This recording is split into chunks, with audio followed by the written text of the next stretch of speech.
Alright guys, so this time we'll speak on the fourth sector, or the public or open economic model, right? So as you can see, it's a little bit more complex than the two sector model because we have more sectors in this model. Alright, so down here we have a little key to the right. So the key, basically, the J represents injections, the W represents withdrawal, and then the tick, blue tick, represents economic agents.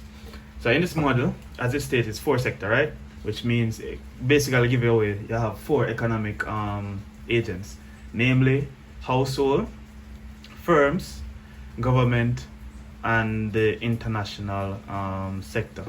All right, so those are the four economic agents: household, government, firm, and the international sector. All right. So let me see how I want to tackle this now. All right. Okay, I'll start with the resource market. So remember, firms request factors of production in order to produce a particular good or service, right? So they request factors of production. Who have the factors of production? Household, right? So the household provide the factors of production to the firms, right? In return, the firm pays out the factor cost, right, is bear by the firm, and they pay out money to the resource market, which is then paid to the households, right? So payment for the factors of production, right? All right, so when a household receive this income, right, remember they receive income, right, for the factors of production, namely land, capital, etc. Two things will happen. Well, three things happen, right, with this money or this income. One, the first thing, a net tax is taken out, right, in the form of what? Income tax, right? So income tax is paid to who? The government, right? So that's the first thing that happens. Income tax is taken out of this income from the factor payment. The next thing would be what? Household, remember, they buy what? Final goods and products from the product market, right? So expenditure. So they spend some of that income on the product market. So they buy goods and services from the product market, right? Then the other thing that happen is they will save some of that money, right? Savings, and that would be sent to the financial sector. For example, banks, right? Or it can be the stock market. So think about the savings as stocks or savings, right? All right.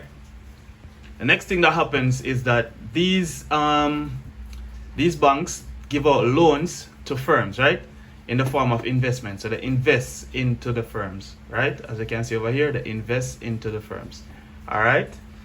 Another thing that is happening is that when the household purchase these goods, final goods and services, there's revenue, right? Revenue paid to the firms. So the firms receive revenue from the purchase from the product market, right?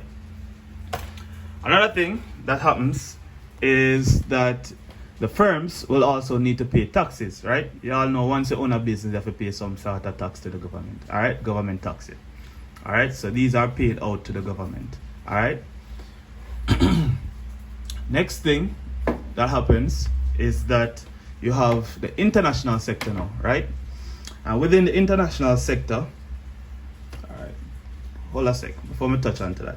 Let's speak about the government expenditures, right? So the government expenditures, remember the government build roads and all that kind of other stuff, right?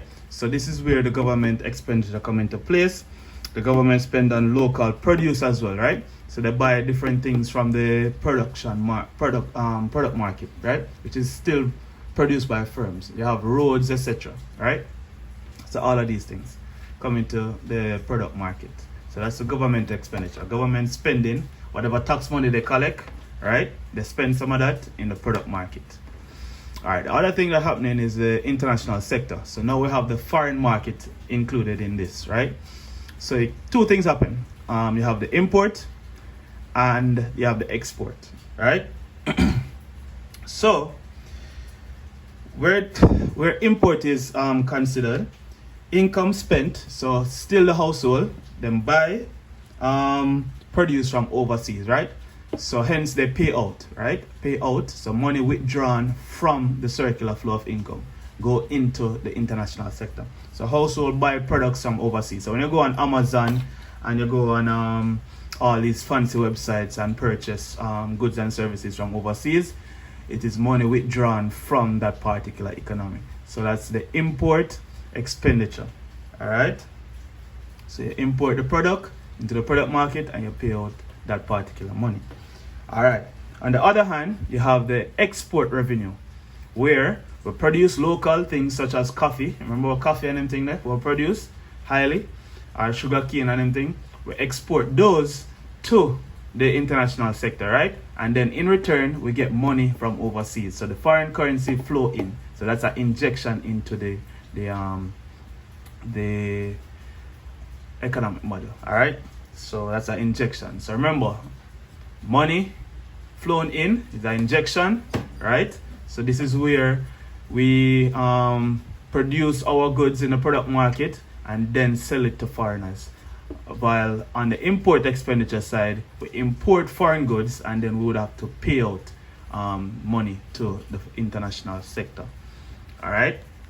So keynotes, there's 4 economic agents. I repeat, household, firms, government, and international sector. So the financial sector is not an economic agent. Resource market, not an economic agent, and the product market, not an economic agent. All right. So make note of that. All right. On the other side, you have 3 withdrawals and 3 injection. And as you can see, all the withdrawals are on one side, and they have the blue Ws, right?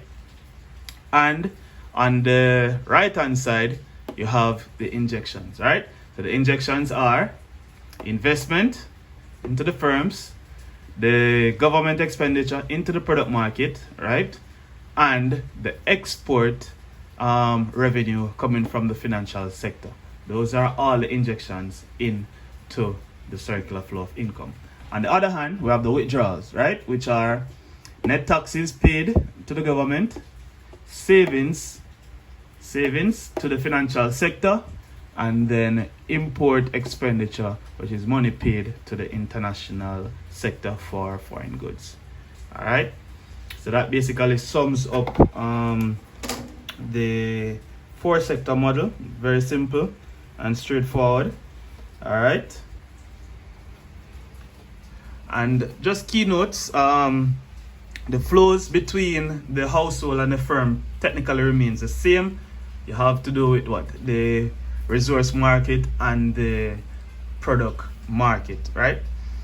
And then the other flows arises through the government and the international sectors, all right? Hence we have that and that right there. Cool. I think that should be it as it pertains to the